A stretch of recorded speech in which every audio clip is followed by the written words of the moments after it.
Hello, welcome to News Center. I'm Parikshit Luthra. Today, the spotlight is on the auto sector, even as the latest sales data highlights that the sector is yet to shake off the COVID jitters completely. Federation of Automotive Dealers, the association representing automotive dealers, has called for an overhaul of dealership contracts. FADA feels the current dealer agreements are lopsided, highlighting that the termination obligations are one-sided and against their interests. We will also talk about the EV ecosystem. With sales of several electric vehicle companies languishing in single digits or a few hundreds, the dealers are complaining of financial stress. Now, even as the total EV sales for this year may exceed the numbers or may have already exceeded the numbers for 2021, there is stress in some electric vehicle dealers in the country. And in the backdrop of exits of companies like Ford, like GM, like Loya, Harley-Davidson, the Federation of Automotive Dealers today is asking for a dealer protection agreement, a model agreement, and a dealer protection act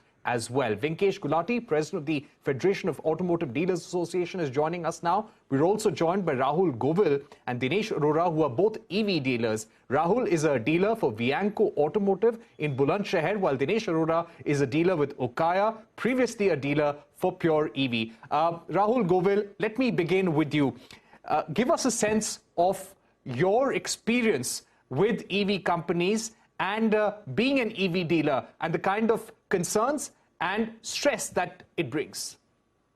See, EV sector is growing and it's new for us as well as EV sector itself. What is happening currently is new EV players are coming up in the market, but they are competing with the older and reputed IC engine manufacturers. One-sided dealer agreements are affecting the dealers.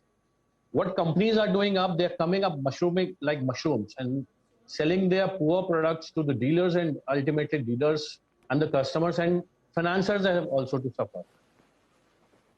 Mainly, there is no check what quality product the companies are selling. They are getting ICATs, they are getting ARAI, but false commitments have been made. For example, I'm a dealer for Veanco. We were committed that backup for this EV will be around about 80 kilometers per charge. But actually, when we found it, it's just 50-55. And complaining after almost 2.5 years, nothing has been done. We are ended up with the stock. Now we are left with two options: either to book the losses or to have a false sales to the customers. But we are ready to book the losses. And right. I would let me also get in Dinesh Arora at this stage. Yeah. You must have seen in last few I'll come back to days. Sure. Dinesh Arora जी, मैं आपसे बात करना चाहूंगा. आप pure EV के dealer थे, अब आप ओकाया के साथ हैं. कैसा था आपका ईवी के साथ, और क्यों आपको लगता है कि जो आज ईवी के डीलर हैं, हम वाहन पोर्टल देख रहे थे, 70 से ज्यादा ईवी कंपनीज हैं आज भारत में. कुछ कंपनियों की सेल तो बहुत ज्यादा है, 30,000, बट कुछ की सेल 1 व्हीकल, 4 व्हीकल, 5 व्हीकल या 10 व्हीकल है. तो ऐसी सिचुएशन जरूरत है.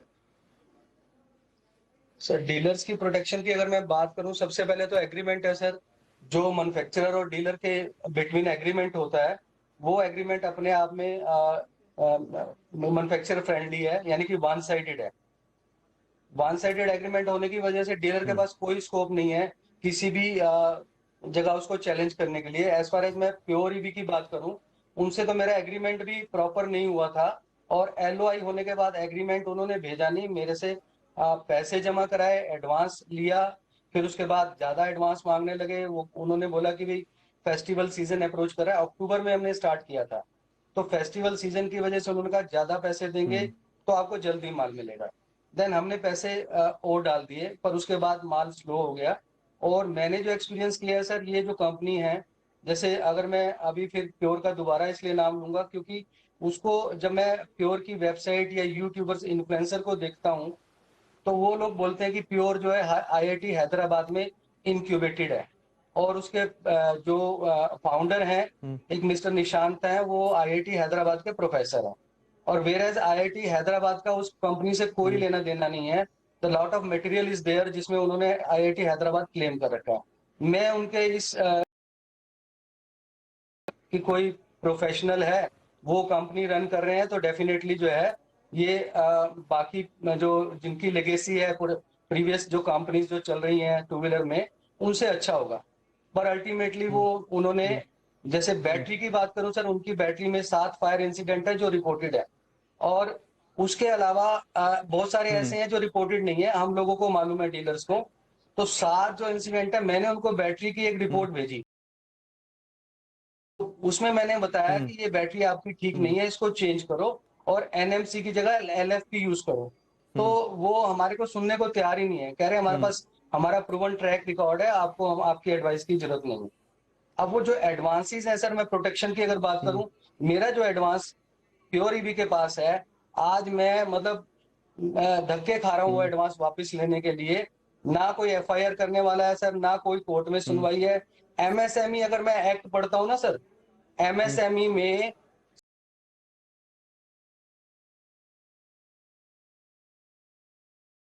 नहीं है, मतलब प्योर को प्रोटेक्शन है, प्योर के डीलर को प्रोटेक्शन नहीं है। ओके। कंज्यूमर को प्रोटेक्शन है, dealer is nowhere.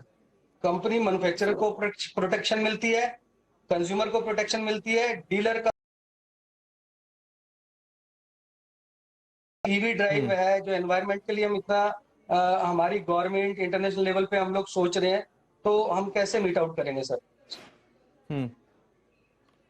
Right.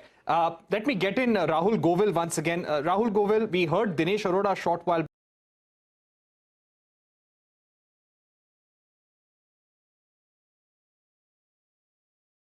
compared to conventional internal combustion engines.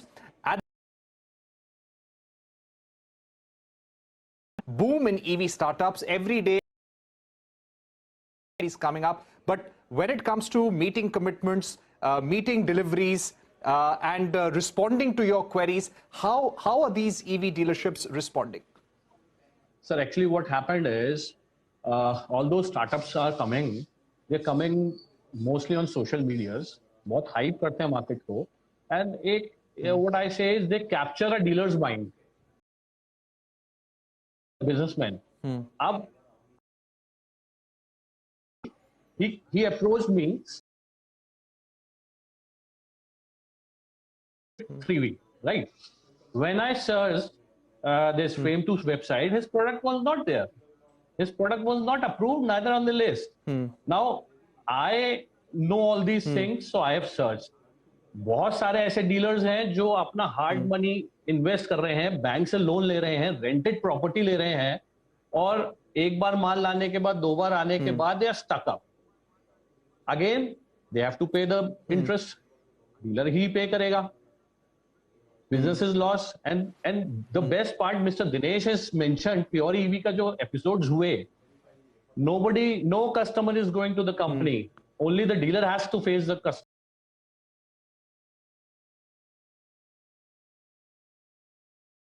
Bulandshahr and जो रूरल है, वहां बहुत डिफरेंट अप्रोच से कस्टमर आके डीलरशिप पे करता है। तो इट्स लाइक डीलर का तो कहीं कोई सुनवाई है ही नहीं। डीलर को टैक्स कलेक्ट करके देना है, डीलर को कंपनीज को पैसा देना है। डीलर क्या है, मतलब he is investing in CIP, he is investing in stock, वो अपना इंटरेस्ट भी देगा, स्टाफ की सैलरी भी देगा। And see, last 2 years have not even 2 years, I would say, our FADA के प्रेसिडेंट है वेंकटेश जी, he knows the data. 2019 में how many dealers have shut down due to all these things? So last 2 years been bleeding. हम लोग lockdown में भी rental दे रहे हैं, electricity के बिल दे रहे हैं, कंपनीज पे मतलब स्टॉक खड़ा हुआ है हमारा, मतलब no. And what lastly will happen is, and things are happening in the market, no financer is ready to finance new EV startup. What they ask is, dealer FD they, deposits they on behalf of the customer, कि अगर default होगा dealer will pay. Why the dealer? EVs are coming, but no backup, no financial, and mostly I see Maharashtra is giving state subsidies, Delhi is giving state benefits to the बनाएंगे, benefits लेंगे और पैसा लगा रहा है और some strong statements there. Strong statements by dealers. Also get in Vinkesh Gulati at this stage. Mr. Gulati, for almost a year now, FADA has been,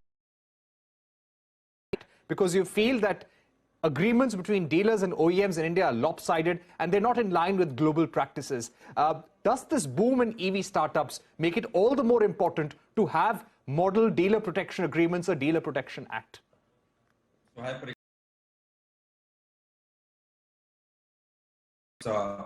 The way the auto retail is going and the disruptions coming in retail of new forum, I feel some basic regulation is required.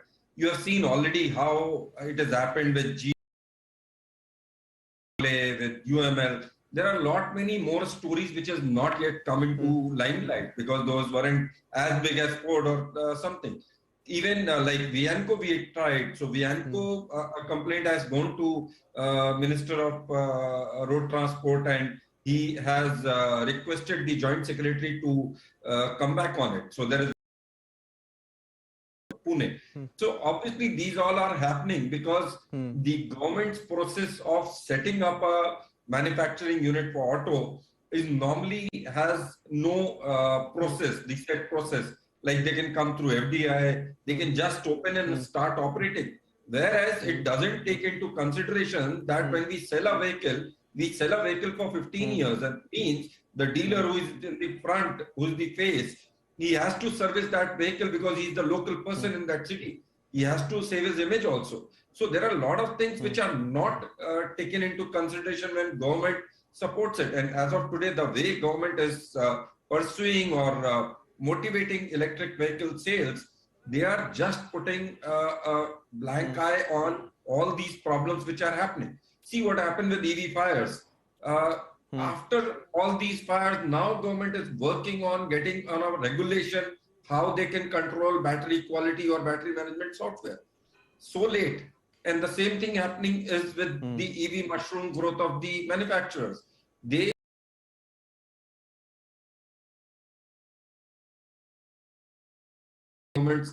actually take all that benefit, work for an year or two. If they don't get valuation, they just rush off. They are not to be fined also. If they get valuation, they grow big. And chances of getting valuation or P is not so high. So around 20 comes.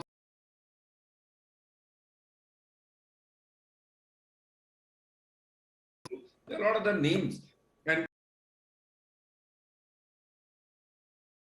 agreement is covered under contract agreement because those are what 20-30 pages.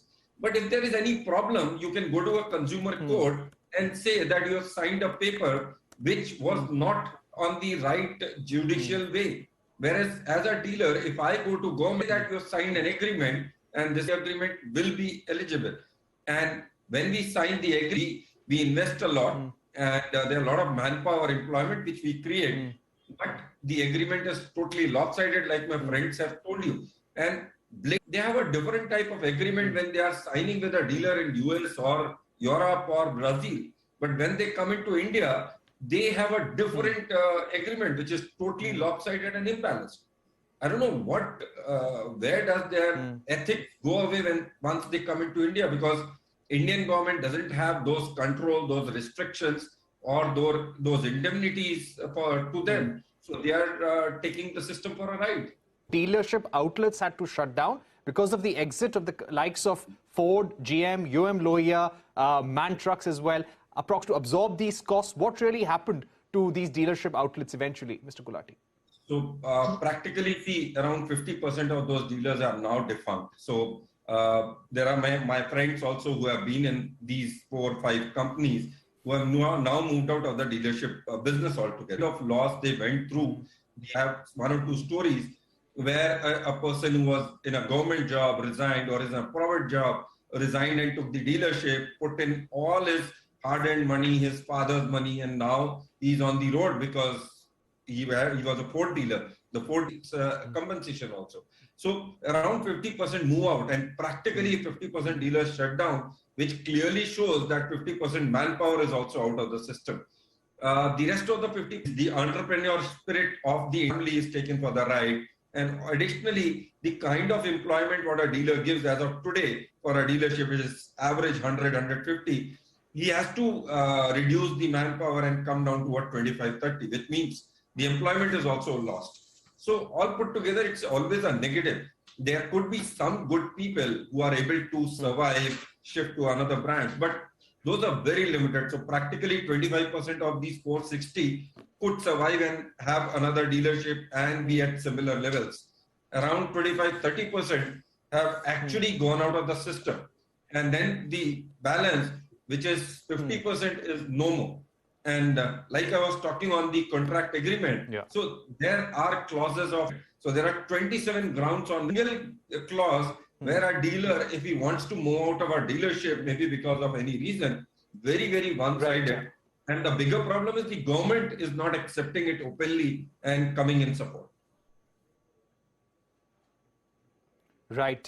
You're saying that you need more support from the government, and so far that has not come. At the same time, the condition of some of the EV dealers in the country, we cannot speak about them in blanket terms because there are some companies which have a very high turnover. We are yet to get a response, but many of the EV dealers have been speaking about this financial stress that they are facing and lack of transparency in dealing with the OEMs as well. And that is why the FADA today is asking for a dealer protection agreement as well. We're going to take a short break at this point, but coming up, with the European Union deciding on a roadmap to ban Russian oil, Indian imports of Russian oil spike multiple times. We speak to Victor Katona of Kepler on the other side.